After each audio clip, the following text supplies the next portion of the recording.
All right, let's jump right in. Today we're talking about a huge topic in the enterprise world, hybrid AI. Think about it, it's the secret sauce that lets you use all that incredible cloud computing power on your most sensitive data. But here's the catch. You never have to move it. It's a game changer. So here's the dilemma, and you've probably felt this if you're in a big organization. You've got this mountain of data, right? Petabytes of it, all locked down on your own servers for security. But the AI models you want to build, the really powerful ones, they need a supercomputer. And that kind of power, it pretty much only exists in the public cloud. So what do?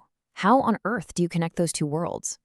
So here's our game plan. We'll start with what I'm calling the AI paradox. Then we'll get into the solution, hybrid by design, and look at the tech that makes it work. We'll cover the infrastructure, the clever algorithms, and the security needed to pull it all together. And we'll finish up with a playbook to get you started. All right, first up, the AI paradox. When we talk about this, what we're really seeing is a massive collision. It's like two giant forces are running right into each other. On one side, you've got the almost infinite compute power of the cloud. And on the other, you have this incredibly powerful idea called data gravity. And that brings us to this key idea, data gravity. It's a fantastic way to think about it. Imagine your data is a planet. The more data you have, the bigger the planet gets, right? And the bigger it gets, the stronger its gravitational pull becomes.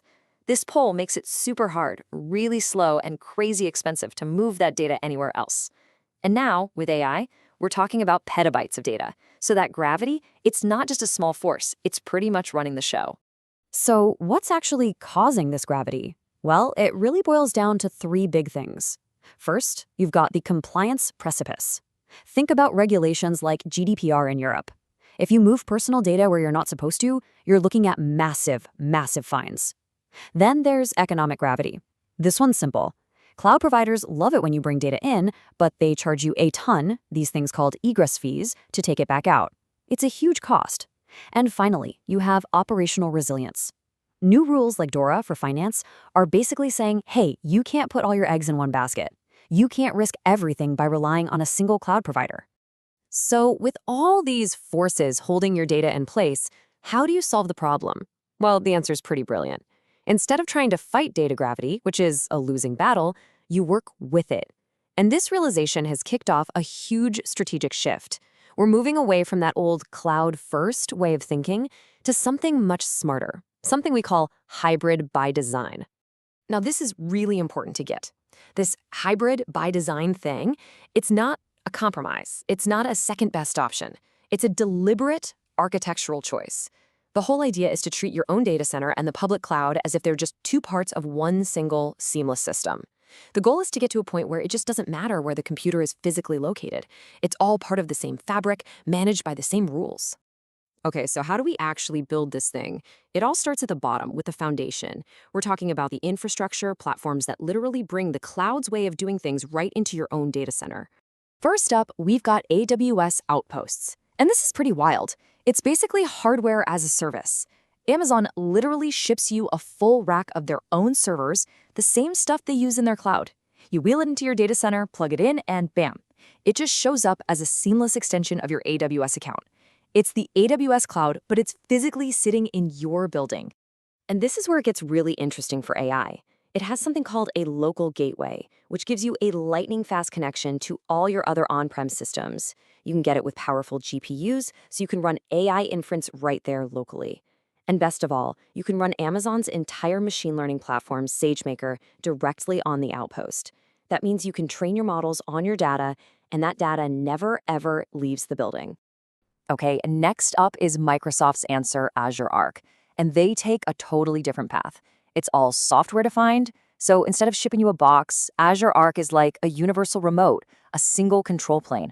It lets you take your existing servers, your existing Kubernetes clusters, it doesn't matter if they're Dell, HP, whatever, and manage them from Azure as if they were born in the cloud.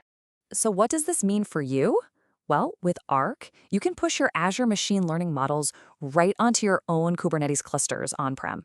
It handles security really smartly with something called managed identities, so you can ditch insecure passwords. And it's got some really sophisticated tools like the Volcano Scheduler to manage those huge, complex, deep learning jobs that are spread across tons of machines. And that brings us to our third platform, Google Distributed Cloud, or GDC. this one is different again. It's more of an appliance model, and it's laser-focused on those super high security, high sovereignty situations. We're talking about government, defense, or industries that have to run completely, totally disconnected from the public internet. With GDC, you can run Google's powerful Vertex AI models right there on the local appliance. And that's a huge win for developers, because the code you write is exactly the same whether you're deploying it in the cloud or on the local GDC box. But the killer feature, the one that sets it apart, is that it can run in a true air-gapped mode. Zero connection to the public internet. Nothing in, nothing out. Okay, so let's just quickly recap the big three. AWS Outposts is all about getting that consistent AWS hardware experience in your own data center. Azure Arc is the software-defined manager for all your existing gear. And Google's GDC is your go-to for the really tough sovereign air-gapped environments.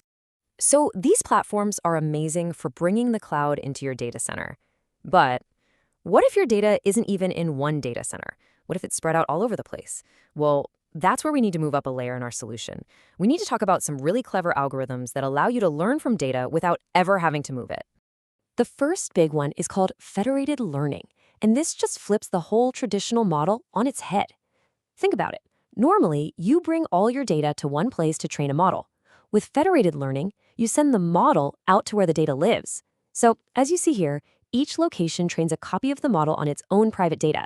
Then, it only sends back the mathematical lessons it learned, the updates, not the actual data. For privacy, this is an absolute game changer. Another really cool technique is called split learning. Just like the name says, the idea is to literally split the AI model into two pieces. The first part runs on-prem. It processes your sensitive, raw data and turns it into this abstract, intermediate thing called smashed data. Then, and only then, is that smashed data sent to the cloud, where the second, much bigger part of the model does all the heavy lifting. The result is pretty incredible. The cloud does most of the work, but it never, ever sees your original private data. Okay, so we've got the infrastructure foundation, and we have these clever algorithms. Those are two huge pieces of the puzzle. But the third piece, and you could argue it's the most important one of all, is building what we call an architecture of trust. And that's all about advanced security. All right, you're going to want to pay close attention to this because this concept is a really big deal. For years, we've known how to encrypt data when it's just sitting on a hard drive, that's at rest, and when it's flying across the network, that's in transit. But the big unsolved problem was protecting data while it's actually being used by the CPU. That's what confidential computing solves. It uses a special lockdown part of the CPU called a secure enclave to process data. This means the data is completely encrypted and isolated, even from the cloud provider's own systems.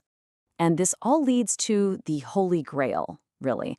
With confidential computing, you can go to your auditors, your regulators, and prove that the cloud provider is acting as a blind processor. You can say, look, they're giving us the horsepower, but it is cryptographically, mathematically impossible for them to see the sensitive data we're working on. That is a massively powerful statement to be able to make. Okay, so we've gone through the what and the how. Let's bring it all home with the what now. Let's talk about a clear, actionable playbook you can use to start building your own hybrid AI strategy. Here are the 4 big strategies to walk away with. 1. Go with a workload-first approach. Don't just pick a location, analyze what each application actually needs, and then decide where it should live. 2. Invest in a unified control plane, something like Arc or GDC. You have to avoid creating new silos. 3. Change your default mindset. Stop thinking about moving data. Instead, think about how you can query it right where it sits. And finally, number 4, make confidential computing a non-negotiable requirement for any sensitive information you process in the cloud. Period. So when you put it all together, the big takeaway is this. The old days of building AI on one giant singular platform, they're over. It's done. The future is undeniably hybrid. It's fluid, and it's distributed across many locations. So the only real question left to ask is your architecture ready for that world?